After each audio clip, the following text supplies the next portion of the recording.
The first topic for this session we'll be covering is dividend yield plus growth approach in the dividend model. So as we have discussed, we'll be covering is dividend model under cost of equity first, and dividend model we'll be covering is dividend yield plus growth approach. Now how you compute cost of capital remains the same. Debentures was what? Interest divided by principal of net proceeds after tax. You move to preference. Dividend divided by net proceeds or principal. Then you move to equity. Dividend divided by net proceeds or market price. Now if you see, debentures, equity and preference, according to concept you are studying only changes. So if you're doing dividend model plus growth, now what is growth? For example, if I say you're an equity shareholder, I'll tell you whatever you get a dividend last year, I'll give you 10% increase on it. Right? Motivation factor for you to stick. You won't get a constant rate of dividend every year. Based on what you got last year, I'll give you growth this year. For example, if last year you got a dividend of 100 and I tell you growth rate is every year 10%. So whatever you get last year, based on last year, I'll give you a growth rate of 10%. So if 100 was a dividend paid last year, this year I say a 10% growth is there. 10% of 100 is 10. So 100 plus 10 comes to 110. So at the end of the other year, how much dividend you will get? 100 was last year, this you'll get a dividend of 110. Now if I say a growth rate is 10% every year, so next year will be how much? Based on last year dividend, add growth rate 10% again. 110, 10% is how much? 11. So by next year, how much dividend will you get? 121. So by this you add a growth rate every year. It depends on companies what dividend policy they are following. Anyways, dividend policies will go deep when you are doing a dividend distribution time. Distribution of funds time will go deep into dividends that time. But this point of time, just understand. A company also forms a pattern of giving a growth in dividend every year. So the formula changes slightly a bit. How do you compute cost of equity? How do you compute cost of equity is dividend divided by net proceeds or market price. Depending it's a new share or an existing share. Just add growth rate at the end. Just add GE at the end. Because your returns are increasing. You're finding returns for equity shareholder. So returns increases by how much percentage? By how much growth you get every year, right? That's the only change will happen in this formula as such. So dividend divided by net proceeds or market price and growth rate at the end. Depending it's an existing share or a new share. You use a net proceeds or market price. Now, let us do a small illustration to make this method more clear. Dividend yield plus growth approach. Now, a company plans to issue 10,000 new shares of 100 each at par. So 10,000 are what? Number of shares. One share is how much?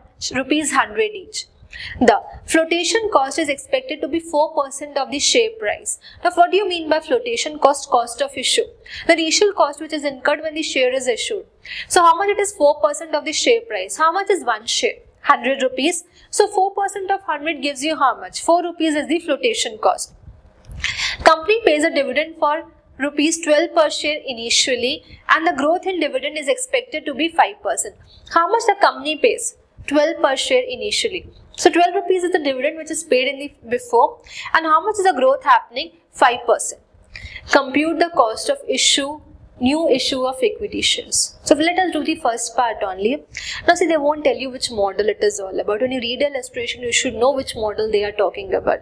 Over they're talking about a dividend model. So how do you find cost of equity? Dividend divided by net proceeds or market price plus growth.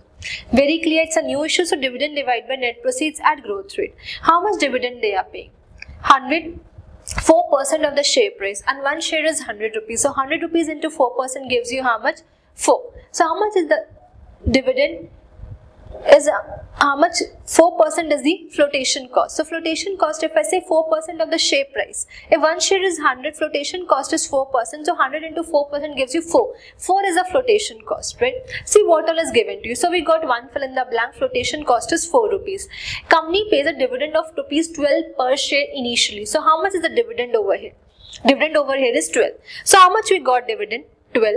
Okay. Similarly, flotation cost is 4%, which is 4 rupees. One share is 100 rupees. So what will be? You'll use a net proceeds over here. And as we know, flotation cost and cost of issue is always deducted.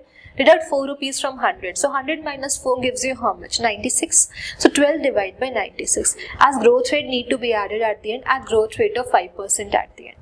If you solve this part, how much you get cost of equity? 17.5%. And that is how you need to do under the first part. The second part is when do we use market price concept.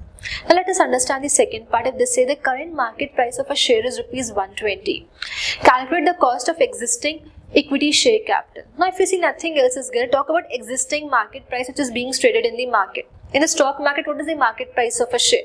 It's rupees 120. Just change the formula slightly. Instead of using dividend divide by net proceeds, what I'll be using? Dividend divide by market price. That's it. So depending on the concept, our perspective changes. They're very clear. It's not a new share. It's an existing share. So in case of an existing share, what do? I use the market price of a share, which is how much? 120. So dividend is how much? 12. Market price is how much? 120. Growth rate needs to be added according to the concept. Growth rate is how much? 5%. So 12 divided by 120. If you add 5% at the end, you get the cost of equity under this method. And how much do we get? We get is 15%.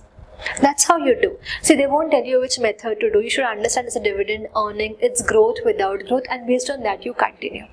So dividend yield plus growth, what did we saw? Same way, how do you find cost of equity? Dividend divided by net proceeds or market price. Just add growth rate at the end.